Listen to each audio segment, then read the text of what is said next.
رحمن رحمن ساعدنی یا رحمن۔ تابعین میں ایک جلیل القدر تابعی امام مدینہ حضرت سعید بن المسیب رحمۃ اللہ علیہ کا نام بڑا نمایاں روشن ہے۔ مسجد نبوی کے اندر ان کا حلقہ درس لگتا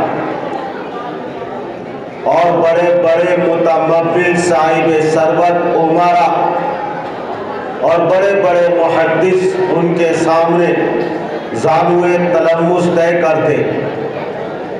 بڑے بڑے علماء ان کے شاگرد ہیں۔ ان کے شاگردوں میں ایک حضرت ابو وداع نامی بھی ہیں جو اپنے وقت کے محدث ہیں۔ وہ ان کے سبق میں ہمیشہ آگے بیٹھتے تھے، لیکن چند دنوں تک وہ سبق میں حاضر نہ رہے۔ جب چند دن کے بعد سبق میں آئے تو حضرت سعید بن المسیب رحمۃ اللہ علیہ نے پوچھا کہ تم اتنے دنوں سے کہاں تھے؟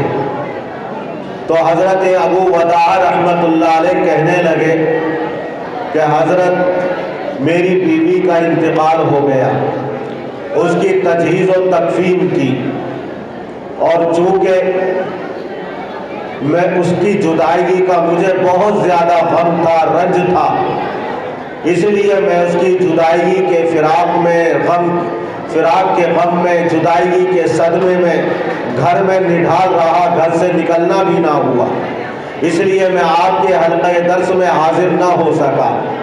تو حضرت سعید رحمۃ اللہ علیہ فرمانے لگے ہمیں بھی اطلاع کر دیتے تو ہم بھی تدفین میں شریک ہو جاتے اور تمہاری تعزیت کے لیے آتے، تمہارے غم میں شریک ہوتے۔ اس کے بعد کہنے لگے کیا تم کوئی دوسرا نکاح کرنا چاہتے ہو؟ تو حضرت ابو وداع نے کہا کہ حضرت مجھ غریب سے کون اپنی بیٹی کا نکاح کرے گا کہ جس کی ملکیت 2 درہم بھی نہیں ہے؟ میں مفلس تنگدست قلاش ہوں، کون اپنی بیٹی کو میرے نکاح میں دے گا؟ حضرت سعید بن المسیب رحمۃ اللہ علیہ نے فرمایا کہ اگر کوئی تمہارے نکاح میں اپنی بیٹی دینا چاہے تو، کہنے لگے پھر میں اس سنت پر عمل کرنے سے کیسے انکار کر سکتا ہوں؟ فرمایا حضرت سعید رحمۃ اللہ علیہ نے کہ میں اپنی بیٹی کا نکاح تم سے کرنے کے لیے تیار ہوں، اور اعلان کر دیا کہ عصر کے بعد نکاح ہوگا، لہذا عصر کے بعد اسی مجلس میں حاضرین کی موجودگی میں حضرت سعید بن المسیب رحمۃ اللہ علیہ نے اپنی بیٹی کا نکاح حضرت ابو وداع سے کر دیا۔ وہ اس نکاح سے اتنے خوش تھے کہ ان کی مسرت اور شادمانی کی کوئی انتہا نہیں تھی۔ وہ خوشی سے پھولے نہیں سما رہے تھے۔ اپنے گھر آئے، وہ یہ کہتے ہیں کہ روٹی کے سوکھے ہوئے چند ٹکڑے اور پانی کا پیالہ میرے گھر میں افطار کے لیے تھا۔ اس دن میں روزے سے تھا، میں یہ بھی بھول گیا کہ میں روزے سے ہوں۔ مغرب ہو گئی، عشاء کے بعد نماز پڑھ کے نوافل سے فراغت کے بعد میں اپنے گھر پہنچا اور اپنے گھر میں یہ سوچ رہا تھا کہ نیا مہمان آنے والا ہے، کس طرح اس کی ضیافت ہوگی۔ اتنے میں کسی نے دروازے پر دستک دی۔ میں نے پوچھا کون؟ کہا کہ سعید۔ جب نام سعید لیا تو حضرت سعید بن المسیب رحمۃ اللہ علیہ کے علاوہ مدینے میں جتنے بھی سعید نام کے تھے سب کی طرف میرا ذہن منتقل ہوا، لیکن امام مدینہ حضرت سعید رحمۃ اللہ علیہ کی طرف ذہن منتقل نہ ہوا۔ اپنے وقت کا امام، اپنے وقت کا محدث اور فقیہ، صاحب کرامت، اللہ کا ولی اور اللہ کا نیک اور منتخب بندہ، میرا ذہن ادھر نہیں گیا کہ وہ میرے دروازے پر ہوں گے۔ میں نے جب دروازہ کھولا تو دیکھا حضرت سعید بن المسیب رحمۃ اللہ علیہ کھڑے ہیں۔ میری حیرت کی انتہا نہ رہی تو میں نے دیکھا ان کے پیچھے چادر میں ملبوس کوئی ہے۔ میں یہ سوچنے لگا کہ عصر کے بعد انہوں نے اپنی بیٹی سے میرا نکاح کیا ہے، کہیں ایسا تو نہیں کہ ان کو پچھتاوا ہوا ہو اور وہ مجھ سے معذرت پیش کرنے آئے ہو۔ میں ابھی یہ سوچ ہی رہا تھا۔ انہوں نے کہا تمہاری بیوی کا انتقال ہو گیا ہے، تم اکیلے ہو، تمہارا نکاح ہو گیا ہے، تمہاری بیوی کو میں تمہارے پاس لے کر آیا ہوں، سپرد کرنے آیا ہوں تاکہ وہ تمہاری مونس و غمخوار بنے۔ اور یہ پیچھے جو کھڑی ہوئی تھی ان کی بیٹی، اس نے آگے ان کو کر دیا۔ حضرت ابو وداع کہتے ہیں ان کی بیٹی شرم سے پانی پانی ہوئی جا رہی تھی، وہ گھر میں رخصت کر کے واپس چلے گئے۔ میں گھر کی چھت پر چڑھا اور میں نے شور مچایا، اے لوگو، حضرت سعید نے اپنی بیٹی سے میرا نکاح کر دیا ہے، کسی کو کیسے یقین آتا؟ یہ وہ عظیم شخصیت ہے کہ جن کی بیٹی کے لیے عبد الملک ابن مروان، جو اس وقت خلیفۃ المسلمین تھا، اپنے شہزادے کے لیے پیغام نکاح دیا تھا، لیکن حضرت سعید رحمت اللہ علیہ نے ولید ابن عبد الملک کے پیغام نکاح کو ٹھکرا دیا اور محل کی رونق اور زینت بننے سے انکار کر دیا۔ لوگ جمع ہوئے، کہنے لگے واقعی تم سچ کہہ رہے ہو کہ انہوں نے اپنی بیٹی تمہارے نکاح میں دی ہے؟ کہا کہ ہاں۔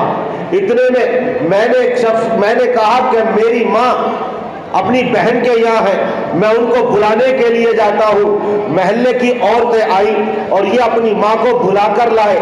ان کی ماں نے کہا کہ اس وقت تک میں تمہارے حوالے نہیں کروں گی جب تک کہ میں اس کو دلہن اور شہزادی کی طرح تیار نہ کر دوں۔ لہذا حضرت ابو وداع کی ماں ان کی بیوی کو اپنے گھر لے گئی اور سجا دھجا کر، بنا سنوار کر پھر ان کے حوالے کر کے گئی۔ یہ کہتے ہیں جب میں نے دیکھا ہے اپنی بیوی کو تو ایسا محسوس ہوتا تھا کہ گویا کہ جنت سے کوئی حور اس دنیا کے اندر اتر آئی ہو، اور میں نے یہ سوچا کیا دنیا کے اندر بھی جنت کی حوروں کے مثل عورتیں ہو سکتی ہیں؟ رشک قمر، پری جمال، خوب روح، خوبصورت، حسن و جمال کا اعلیٰ شاہکار، اپنے وقت کی قاریہ، اپنے وقت کی پکی حافظہ، متقیہ پارسہ اور محدثہ، اللہ نے خوبصورتی بھی عطا فرمائی، خوبصورتی بھی عطا فرمائی، باطنی کمالات سے بھی نوازا، ظاہری حسن و جمال سے بھی نوازا۔ اور اس کے بعد میں جب اپنے استاد محترم اور خسر کے پاس پہنچا ہوں تو انہوں نے پوچھا کہ تم نے اپنی بیوی کو کیسا پایا؟ تو کہنے لگے جس طرح ایک دوست دوسرے دوست کو پسند کرتا ہے، اس طرح ایک دوسرے پسند کرتے ہیں۔ یہ حضرت سعید المسیب رحمت اللہ علیہ کی بیٹی ہے، ابو وداع رحمت اللہ علیہ کی بیوی بنی، حضرت ابو ہریرہ رضی اللہ عنہ کی نوازی ہے۔ کسی نے پوچھا کہ جب عبد الملک ابن مروان نے، جو اپنے وقت کا عرب کا خلیفۃ المسلمین ہے، اپنے بیٹے ولید ابن عبد الملک کے لیے پیغام نکاح پیش کیا تو تم نے کیوں ٹھکرا دیا اور انکار کر دیا؟ تو کہنے لگے کہ میری بیٹی تہجد گزار ہے، نوافل کی پابند ہے، قرآن، صوم و صلاۃ کی پابند ہے، قرآن کی تلاوت پابندی کے ساتھ کرتی ہے۔ جب وہ ایک محل کے اندر جاتی اور وہ ملکہ اور شہزادی بنتی تو اس کے آگے پیچھے خادمائیں ہوتی اور پھر اپنے شوہر کی خدمت بھی کرتی۔ کون سی ایسی چیز تھی جو اس کو تہجد کی پابند بنائے رکھتی، قرآن کریم کی تلاوت کی پابند رکھتی؟ اس لیے میں نے آخرت کے سودے کو ترجیح دی ہے دنیا کے سودے پر، اور سادگی کے ساتھ اپنی بیٹی کو انہوں نے ابو وداع کے نکاح میں دے دیا۔ نہ ڈھول تماشا، نہ طبلہ اور سارنگی، نہ کوئی دھوم دھام، نہ کوئی بارات، نہ کوئی آتش بازی، بلکہ حضرت ابو سعید رحمت اللہ علیہ نے حضور اکرم صلی اللہ علیہ وسلم کے فرمان پر عمل کیا۔ اذا خطب احدکم من ترضون دینہ فزوجوہ، جب تمہاری طرف کوئی ایسا آدمی پیغام نکاح دے جس کی دینداری سے تم خوش ہو، جس کے اخلاق کو تم پسند کرتے ہو، تو پیغام اس کے نکاح کو قبول کرو اور اس کے ساتھ نکاح کر دو۔ آپ نے ارشاد فرمایا تنکح المرء لاربع، لمالها ولحسبها ولجمالها ولدينها فاصبر بذات الدين تربت يداك. عام طور سے 4 چیزوں کی وجہ سے نکاح کیا جاتا ہے، حسن و جمال کی وجہ سے، مال و دولت کی وجہ سے، خاندانی شرافت اور نجابت کی وجہ سے، دینداری کی وجہ سے. لیکن دینداری کو ترجیح دینا، حضرت ابو سعید رحمت اللہ علیہ نے دینداری کو ترجیح دی ہے. کوئی ڈھول تماشا نہیں، کوئی آتش بازی نہیں، کوئی پیسوں کی بکھیر نہیں، کوئی دھوم دھڑاکا نہیں، طبلہ اور سارنگی کی آواز نہیں، ساز اور سنگیت سے کوسوں دور نام و نشان نہیں، بلکہ اللہ کے رسول صلی اللہ علیہ وسلم نے ایسے ہی نکاح کے بارے میں فرمایا ہے، ان اعظم النکاح برکتن ایسرہ مؤونہ، زیادہ خیر و برکت اللہ اس نکاح میں عطا فرماتا ہے جس کے اندر کم سے کم خرچ ہو. آج مسلم معاشرے کے اندر جو بے چینی، اشتراک کا عالم، نکاح کے اندر برکتیں اٹھ گئی، وہ نکاح جو 2 خاندانوں کے درمیان محبت کا سب سے زیادہ مؤثر طریقہ تھا، اس سے زیادہ محبت والی کوئی چیز ہی نہیں. لیکن آج جب نکاح ہوتا ہے تو اس کے اندر خیر و برکت اٹھی ہوئی نظر آتی ہے. میاں بیوی کے درمیان محبت نہیں، خاندانوں کے درمیان اختلاف اور انتشار، اور انہی خرافات کی بنا پر چند دنوں کے بعد یا چند مہینوں کے بعد ایسا اختلاف اور انتشار کہ طلاق تک نوبت پہنچ جاتی ہے. اس کی وجہ یہ ہے کہ ہم نے اپنے ہاتھوں سے اللہ کے رسول صلی اللہ علیہ وسلم کی سنتوں کو ذبح کیا ہے، اللہ کے احکام کو پامال کیا ہے، آقائے دو جہاں صلی اللہ علیہ وسلم کی تعلیمات کو پیروں تلے روند ڈالا ہے.